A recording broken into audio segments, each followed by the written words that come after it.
கரூரில் விஜய் பிரச்சாரத்தில் 41 பேர் உயிரிழந்த சம்பவத்தில் தவேக பொதுச் செயலாளர் ஆனந்தை தேடும் பணி தீவிரமாக நடைபெற்று வருகிறது. கூடுதல் விவரங்களை செய்தியாளர் தமிழ்ச்செல்வன் வழங்க கேட்போம். தமிழ்ச்செல்வன், வணக்கம். தற்போது இந்த தனிப்படையோட தேடுதல் வேட்டை எந்த நிலையில் இருக்கிறது? விவரங்கள். தமிழக வெற்றி கழகத்தின் தலைவர் விஜய் கரூர் மாவட்டத்தில் கடந்த சனிக்கிழமை அன்று தேர்தல் பிரச்சார பரப்புரை மேற்கொண்டார். இந்த பரப்புரையில் கூட்ட நெரிசல் ஏற்பட்டு 41 பேர் உயிரிழந்தார்கள்.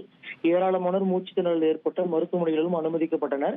இந்த நிலையில் கரூர் கூட்ட நெரிசல் உயிரிழப்பு தொடர்பாக கரூர் நகர காவல் நிலையத்தில் தமிழக வெற்றி கழகத்தின் மேற்கு மாவட்ட செயலாளர் மதியழகன், அதே போன்று பொதுச் செயலாளர் புஷி ஆனந்த், நிர்மல்குமார் மற்றும் பலர் என்று வழக்கு பதிவு செய்யப்பட்டு இது தொடர்பாக விசாரணை மேற்கொள்ளப்பட்டு வருகிறது. இது மட்டும் இல்லாமல் குறிப்பாக 5 பிரிவின் கீழ் வழக்கு பதிவு செய்யப்பட்டு விசாரணையானது நடத்தப்பட்டு வருகிறது.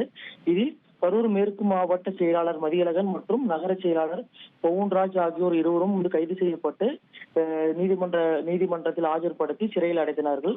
இது மட்டும் இல்லாமல் அந்த 5 பிரிவுகள் குறிப்பாக கொலைக்கு சமம் அல்லாத குற்றமற்ற கொலைக்கான தண்டனை, குற்றமற்ற கொலை முயற்சி, உயிருக்கு ஆபத்து ஏற்படுத்தும் அவசர அலட்சிய செயலுக்கான தண்டனை, பொது அதிகாரிகளின் உத்தரவுக்கு கீழ்ப்படியாமை, பொது சொத்துக்களுக்கு சேதம் விளைவித்தல் உள்ளிட்ட பிரிவின் கீழ் வழக்கு பதிவு செய்யப்பட்டிருந்தது. இது தொடர்பாக விசாரணை அதிகாரிகள் தனிப்படை அமைத்து தமிழக வெற்றி கழகத்தின் பொதுச் செயலாளர் ஆனந்த், நிர்மல்குமார் உள்ளிட்டோரை கைது செய்வதற்காக தேடும் பணியில் இறங்கி தேடி வருகிறார்கள். இந்த நிலையில் சேலம் ஏற்காட்டில் தமிழக வெற்றி கழகத்தின் பொதுச் செயலாளர் ஆனந்த் இருப்பதாக கிடைத்த தகவலின் பேரில் தனிப்படை காவல்துறையினர் ஏற்காடு பகுதியில் தேடி வருவதாகவும் தகவல் வெளியானது. இது மட்டும் இல்லாமல் தனிப்படை காவல்துறையினர் தமிழக வெற்றி கழகத்தின் பொதுச் செயலாளர் ஆனந்திற்கு நெருக்கமான நிர்வாகிகள் இருக்கும் மாவட்டங்களில் தேடி வருவதாகவும் தகவல் தெரிய வருகிறது. குறிப்பாக சேலம் மாவட்டத்தில் ஏற்காடு, கருமந்துறை, இது மட்டும் இல்லாமல் சேலம் மாநகரம் ஆகிய பகுதிகளிலும் தேடல் பணியில் ஈடுபட்டதாகவும் காவல்துறை தரப்பில் தெரிய வந்துள்ளது. இது மட்டும் இல்லாமல் நாமக்கல், ஈரோடு, சென்னை உள்ளிட்ட பல்வேறு மாவட்டங்களிலும் தனிப்படை காவல்துறையினர் குறிப்பாக தமிழக வெற்றி கழகத்தின் பொதுச் செயலாளர் ஆனந்துக்கு நெருக்கமான நிர்வாகிகள் உள்ள மாவட்டங்களில் அனைத்து மாவட்டங்களிலும் காவல்துறையினர் பிரிந்து போய் தேடி வருவதாகவும் தகவல் தற்பொழுது கிடைத்துள்ளது. விவரங்களுக்கு நன்றி தமிழ்ச்செல்வன்.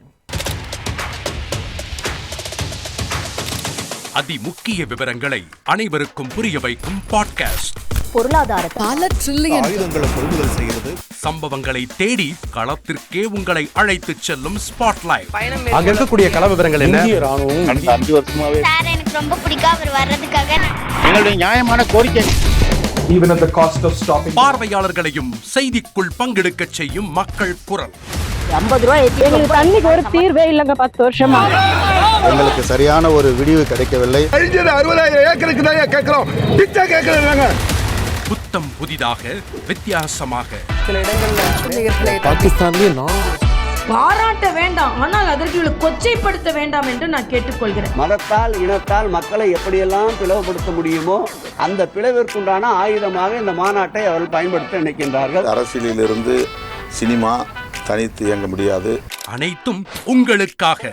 எப்போதும் இணைந்திருங்கள் தந்தி டிவியுடன்.